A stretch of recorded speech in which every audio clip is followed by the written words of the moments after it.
Last time already we have studied about the motion when the object is in motion and when it is at rest. Also we have studied about the distance and displacements, its differentiation points as well as what are the common points. Now here we are going to study if the object is in motion, then what type of the motion it is having. Whether it is traveling same distance for every small interval of a time or it is traveling the different distance. When we are moving on a road, we know that there may be a free space to move fast or there may be a traffic, so we cannot go with the same speed every time. We have to change the speed. That type of the motion is known as non-uniform motion.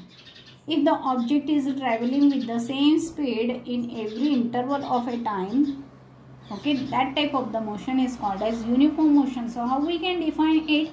If the equal distance traveled in equal interval of time, that time interval may be of 5 seconds, it may be of 15 seconds, it may be of 15 minutes, okay, कितना भी छोटा या बड़ा हो सकता है, isn't it? We are going to consider here the small interval of time. When the equal distance traveled in equal interval of time, then that type of the motion is known as uniform motion, whereas the non-uniform motion, time interval will be equal, okay, but it will travel unequal distance in equal interval of time. That is known as non-uniform motion. For example, just now I gave you the example of non-uniform motion, that is motion of the vehicle on the road. It will be always non-uniform. Now here uniform means equal distance in equal interval of time, so speed will always be same, and here speed is going to change, different. Very nice example it is given in table 8.1 on page number 100. So in that the motion of two objects are given, that is object A and object B. If you are going to draw the graph, while drawing the graph, independent quantity, that is time, you should take on x-axis, horizontal axis, and distance you should take on a vertical axis. So time intervals are already, it can be, already it is given 15 minutes, 15 minutes, 15 minutes, 15 minutes, 15 minutes, time interval is given, and accordingly we have drawn here the time slots. Here we have represented distance 10, 20, 30, 40 like this. Now we can see that at 9:30 the object was at 10 meter, it has covered the distance 10 meter, whereas after 15 minutes it has covered the distance 20 meter. It means now in this 15 minutes it has travelled from 10 to 20, it means it has a covered distance of 10 meter. So if you are going to see from the table, in every 15 minutes object A has covered the distance 10 meter, 10 meter, 10 meter, 10 meter. It means it has covered the equal distance in equal interval of time. So object A motion, we can say it is the uniform motion. Okay. Now we have drawn the graph for it, and we got that for 9:30 it was at 10, for 9:45 it was at 20. For all these points we have first plotted and we have drawn the line through it, and we can see that the line is a straight line. It is passing through all the points straight. So distance time graph for the uniform motion, it is a straight line, whereas for the object B we have plotted the points. We got the point at 9:30, it will be at 12. Then for the next interval it will be at 19. Then for next time slot it will be at 23, and we have drawn the graph, and we are getting, after joining the points, we are getting curve, or you may get a zigzag. That type of the motion is a non-uniform motion.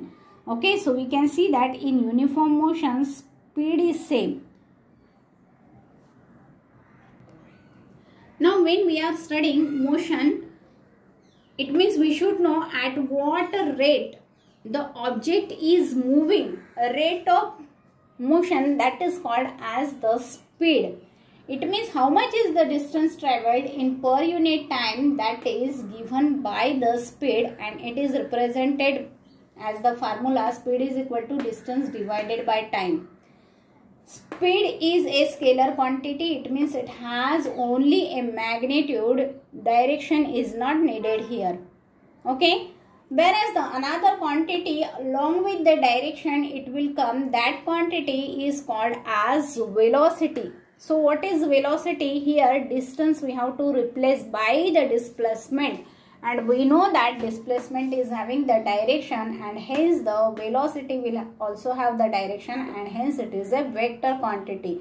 What is velocity then? Velocity you can define as displacement per unit time, or you can say it is the rate of displacement, because in physics rate means divided by time, or even you can say velocity is the speed with the direction. Okay, so out of these three definitions you can write down any one definition. It is a scalar quantity, it is a vector quantity. Already we have differentiated distance and displacement. On the same way we can represent speed and velocity. Speed can never be zero if the object is in motion, but velocity can be zero, or it can be positive, it can be negative. Okay, when it will be positive or when it will be zero or the negative, when displacement value will be zero or negative, and already we have seen when the displacement is zero or negative, when initial position coincides with the final position, then displacement is zero. Okay, that all the points we have already studied. Speed can be equal to or greater than the velocity, and velocity can be equal or less than the speed. This point also we have studied in distance and displacement. Depending on that we can write down. Now how we can give the average speed when we are moving on a road? Speed will not be same every time.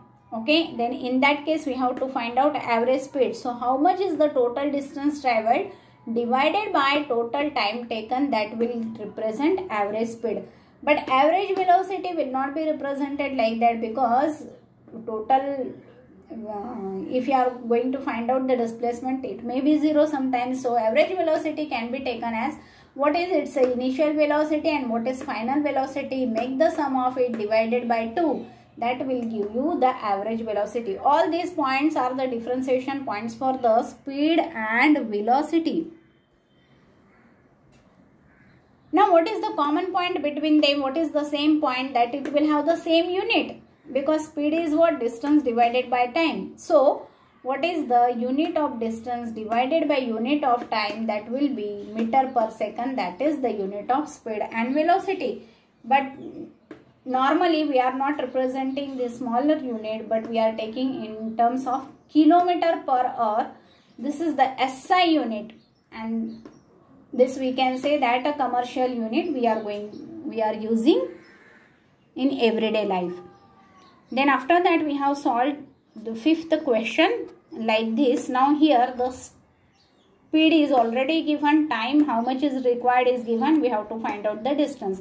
We can use this formula and we can find out it like this.